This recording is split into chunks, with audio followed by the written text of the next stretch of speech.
So, we've been dreaming with the biblical patriarchs as we began this series, God Dreams with People.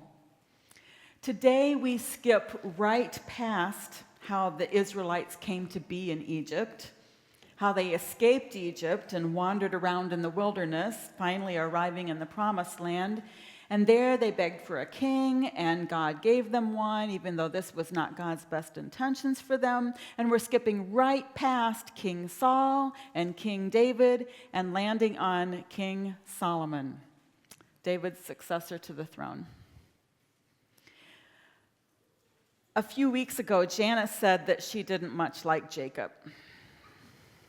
But God came to Jacob in a dream.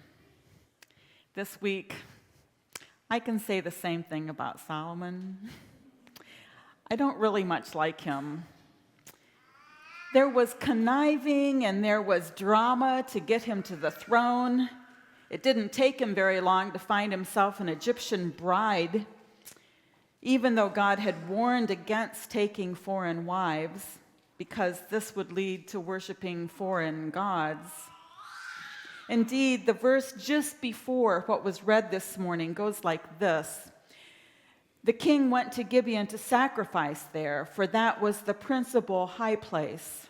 Solomon used to offer 1,000 burnt offerings on that altar. High place is another way of saying there was a sacrificial site at Gibeon. And this particular site was deemed the very best.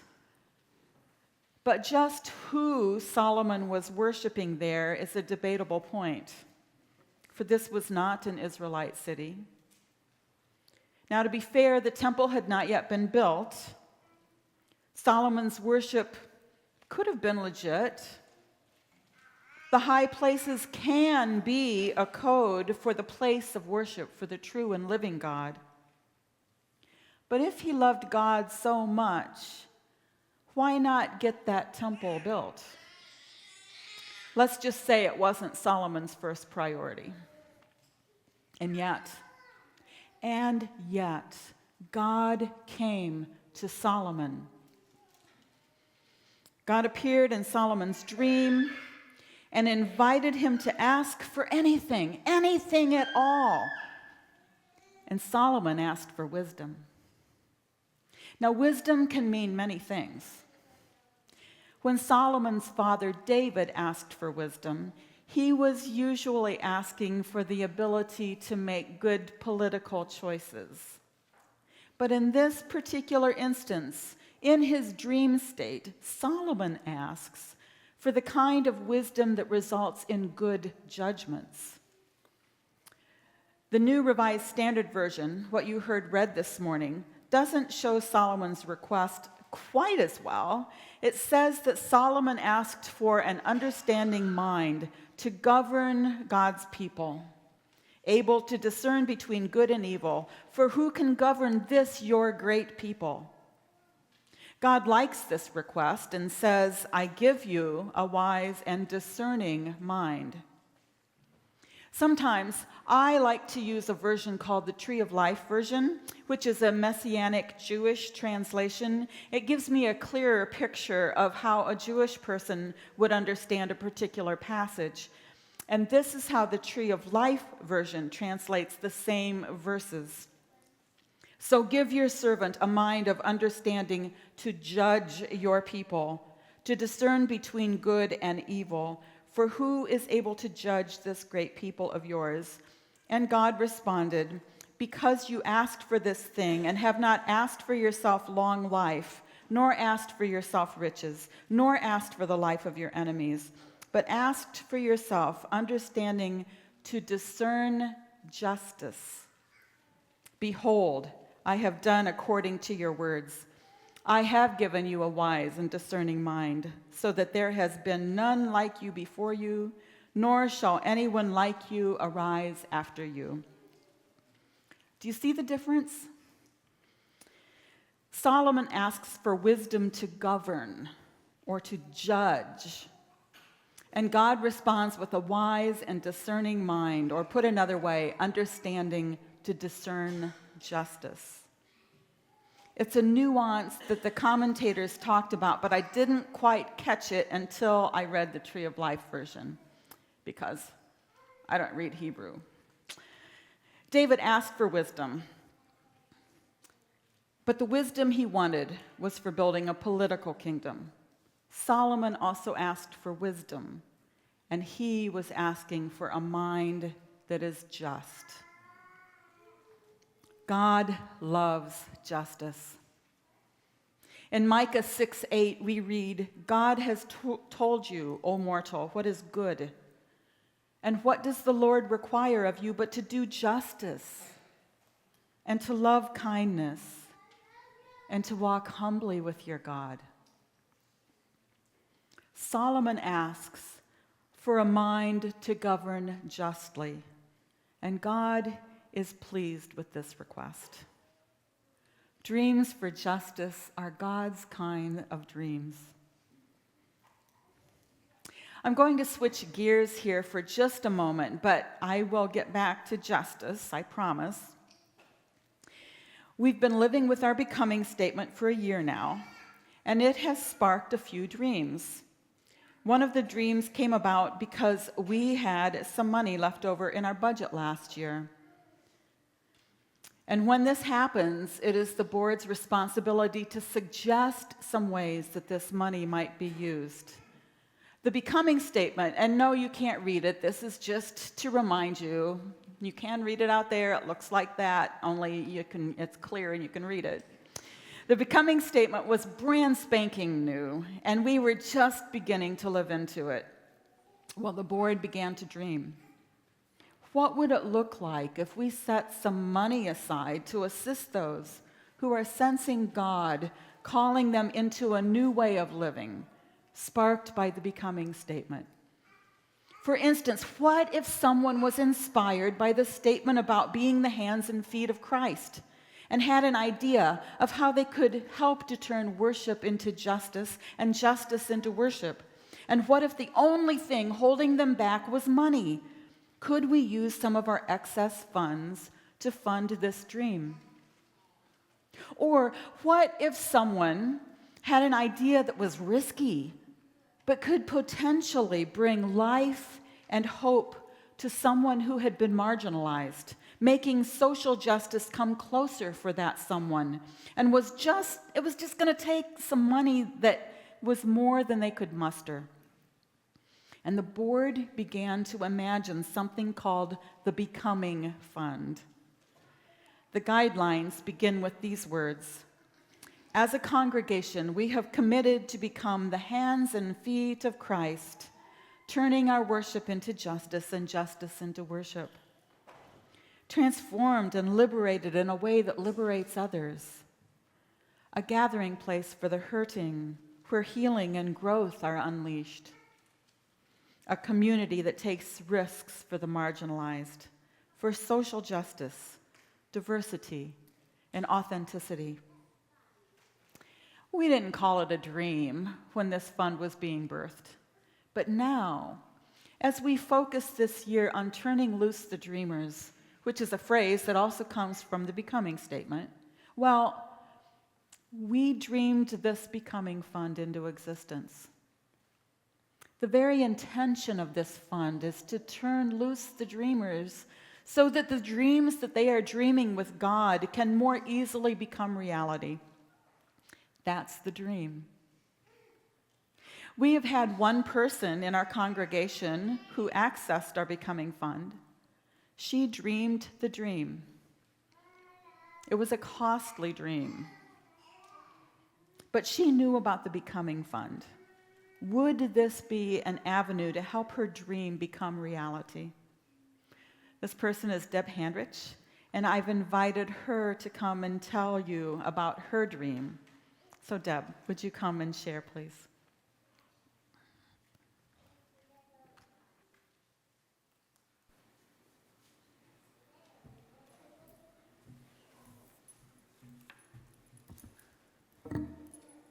Well, I am a dreamer, so when the Dreaming Fund was promoted, it was like, yeah, this speaks to me so much. Last April, I had the opportunity to stand up here and share with you about a good friend of mine who lives in Elkhart, who lives on against the wall, and lives with a disability check that comes in once a month at $836. And he lives on his own right now and trying to manage life and trying to figure things out. And so $836 does not stretch very far. And the place where he lives, his landlord is actually having grace and allowing him to stay there without paying right now. And he is actually on Meals on Wheels as of this week. And so his food insecurity has been taken care of, and that's really helped him as well.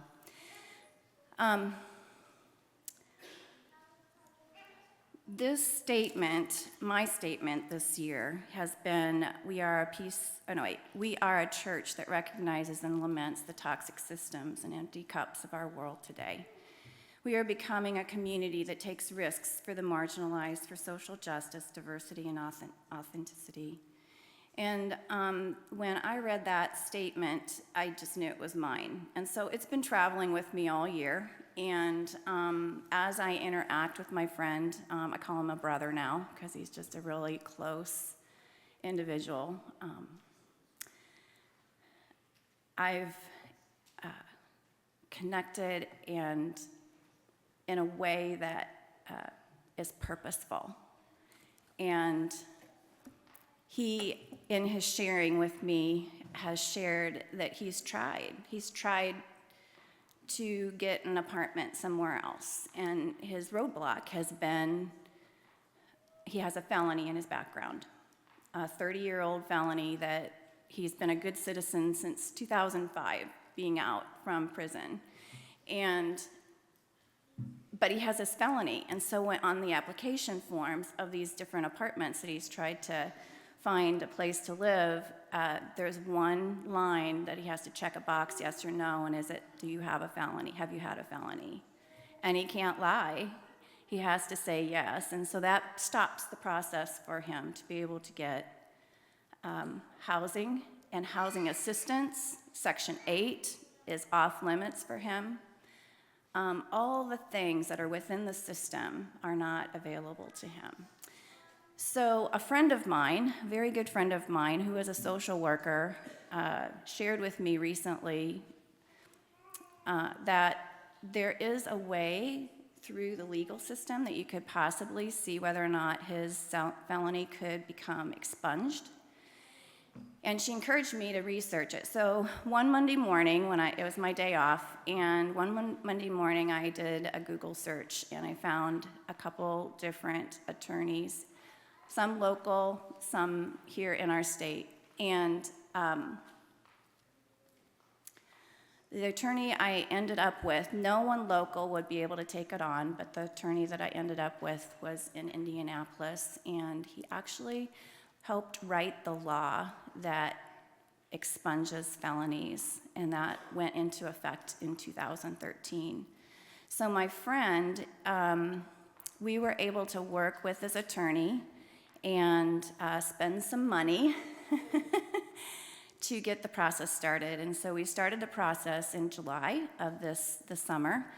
And the good news is that I received word back from the attorney this past week, just this week. And he had said that all the information that they had asked for, had petitioned for, has come their way. So now they are working on writing up 2 petitions to work at expunging his felony, which will then actually give him amazing freedom, like just a weight lifted off his shoulders to be able to mark no in that box when this is done.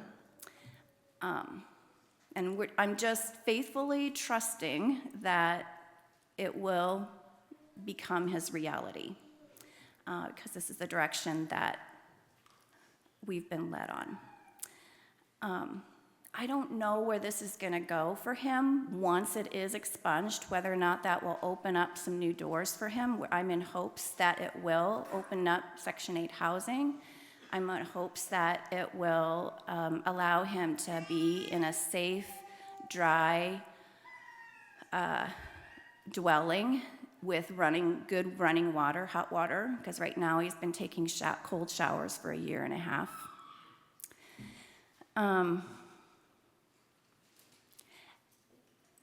I wanted to share with you that there have been times where in this process where I've been scared and overwhelmed and wanting to stop.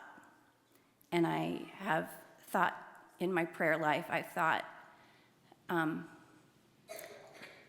that's my privilege, that I could walk away.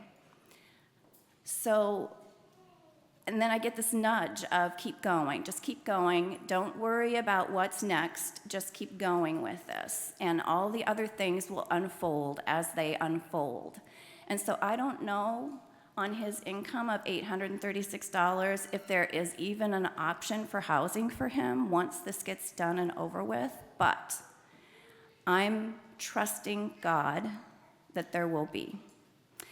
I'm so grateful to this church because the Becoming Fund has partnered with Rolly and I so that we could then invest in this attorney.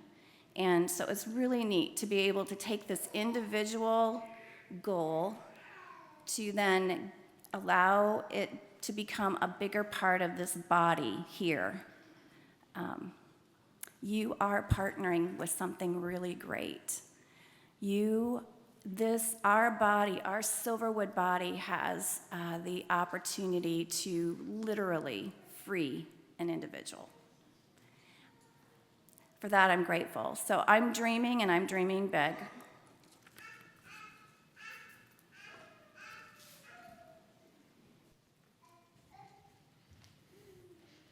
Thank you, Deb.